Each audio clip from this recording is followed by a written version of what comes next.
Welcome to the first tips and tricks video.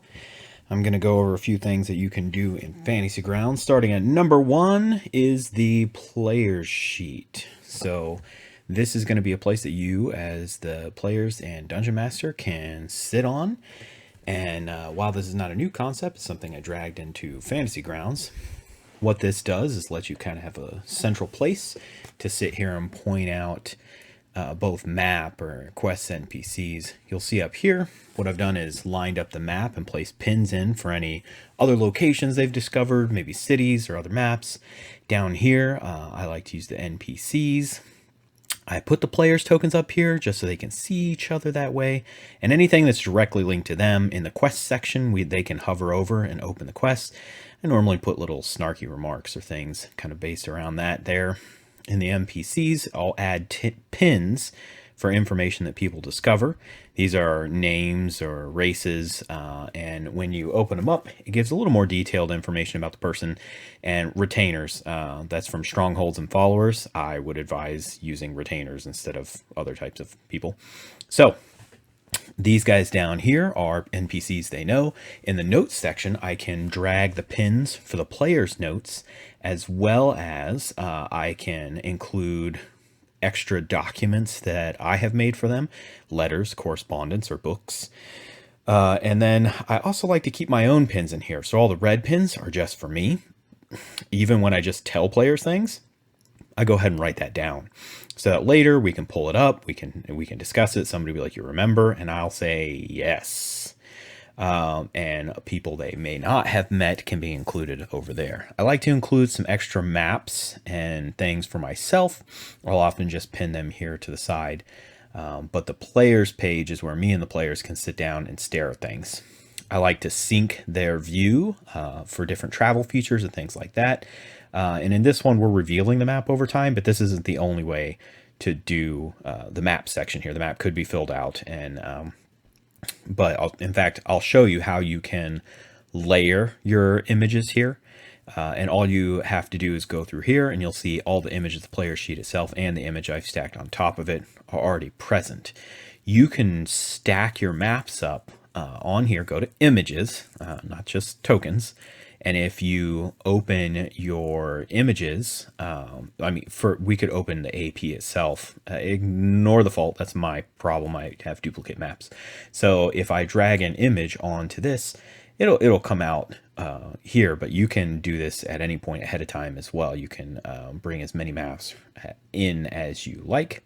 If you stack them up, you can toggle visibility, and if you're doing this in a sequence manner, so we can turn off the map that I just stacked on top. When I turn it back on, it'll pop to the top. If we list them here in order of how you're going to go to locations or run encounters, then you can easily just stack your maps right here and keep people on the player page forever.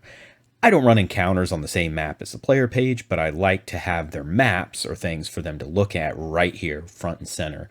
And a lot of players will keep this open the whole time they're playing.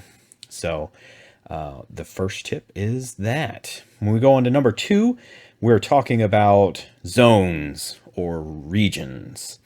And what I mean by that is not every place should be the same.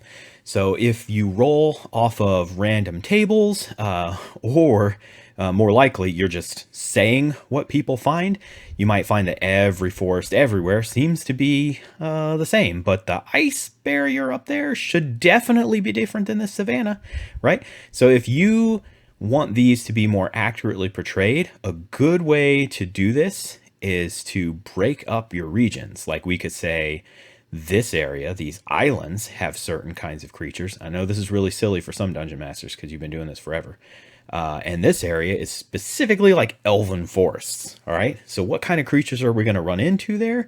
And my answer is check yourself by just separating them into regions. So if we separate the NPCs into regions, then anytime you go into that particular region, only the creatures that should be in the region will be listed here for you. All right.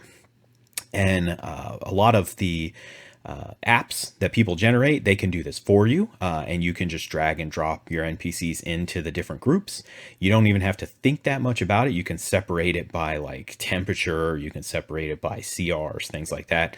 But I would break your groups up. That lets you set up pre-made encounters and even random table generators. I don't always use random table generators, but when you do them, these things can populate at a true randomness a creature, so that every time the players wander through the woods, they don't just run into more goblins, right?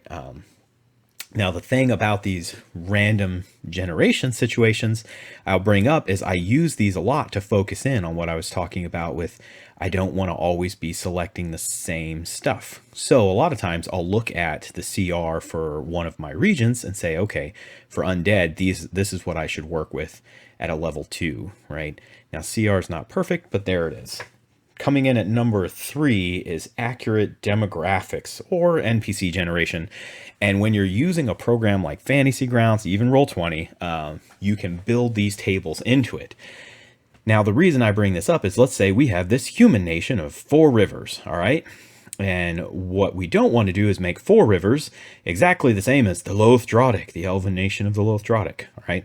So to differentiate these demographics, you normally just, for me, you try and do it in your head.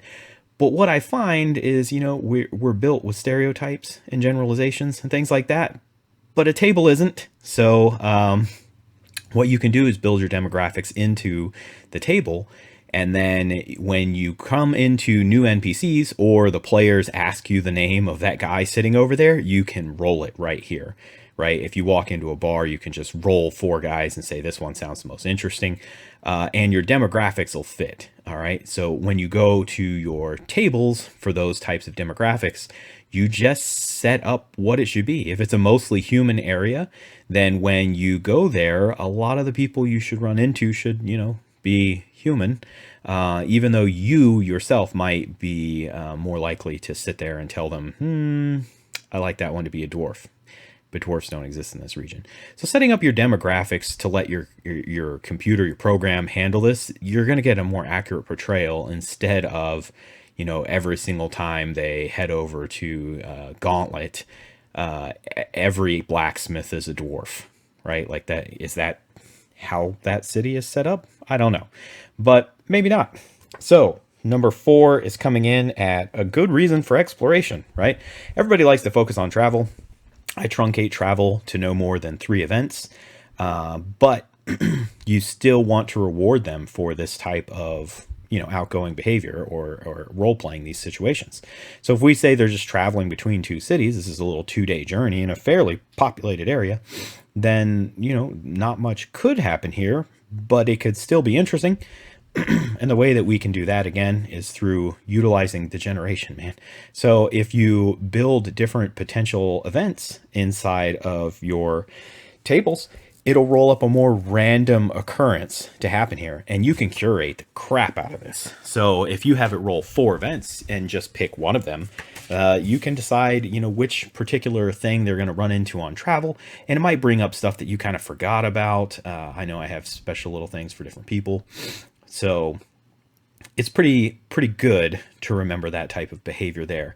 Now, another thing I like to do is let people use their other skills, like knowledge of nature to find medicines that basically duplicate the effects of certain alchemic items, or, having survival to take the skin off of dead animal, maybe create some leather armor, or even, tame a pet.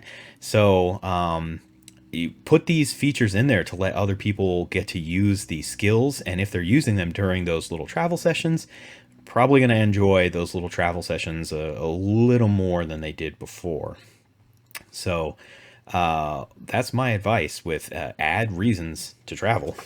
Tip number 5, I'm going to say this one is a little odd. It requires some prep work, but tokens, and some of them are just going to be at the ready. You're just going to have them. And some of them are super useful for spells. So the first thing we're going to do is set up some kind of generic area. And one of the things I hate is players standing in the same spot. Don't worry about this. You can just say yes and it'll load. That just means I didn't have it open in the library before I did it. So now all these creatures are here, and now we got to throw one poor, unfortunate PC into the mix, mostly just because I don't want to mess with a bunch of things. So if we have these bad guys standing around, we can see there's some sort of pattern we got to walk through, and we throw Anna down here.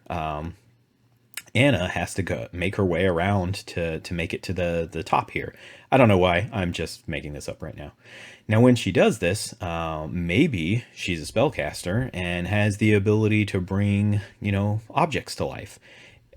You can set those up ahead of time as people so that they don't need to be managed individually by you, right? And if you just have these things in here, then anytime somebody does the trick of animate object, I want six rocks to start floating around me, that's fine. You can just drag them into the combat tracker and make it their ally. And now here you go. Here's your flying woodland stool that can go attack. And they can just tell you what they want it to do. You can beat up on it. It can die. And here's the default abilities that thing gets. Great, solid, way less frustrating. You've already got that covered. I do that with like Bigby's hand and stuff like that. So when you have those objects pre-programmed in there, that's great. The other thing I like doing is having some miscellaneous transparency tokens. They're just things here mostly for me to liven up the battlefield as we go. So Anna's running around the corner here. She's got to get to the suspension bridge. She sees a living plant and decides, I'm going to set it on fire. And I say, great. What's the area of that fire? And she says, this. Awesome. I see we have some trees here in this mix. Well, turns out those are like unattended objects that are flammable, and I light them on fire. All right. This isn't strictly useful all the time, but it definitely makes the player be like, I just lit a forest on fire. And sometimes I can drive that point home further, but most of the time I just grow it every round. And the players know I need to avoid that. And if they do decide, hey, I'm going to brave diving into the fire, cool. Just make it up. Make them take, alchemist fire damage or, roll dex save. But more importantly, a lot of times the players are just like, oh, crap, we need to watch out for that. And they move. I also liked this little kind of beacon. I don't know if that's what you want to call it. But this will allow players to move these tokens. The tokens that are set out like this, the players can move them. And they can set it out and be like, hey, I need somebody to focus down that guy. Or, hey, this guy's the big threat. Or we can even just set it and be like, wait, where's the objective? And you can just set something down and be like, there's the objective, right? And that just lets the players physically see on the map where things are and give you some extra little battlefield tokens to do. Now, these have been the first 5 tips I've written for this, and you can expect a little more from that and some more GMing stuff soon.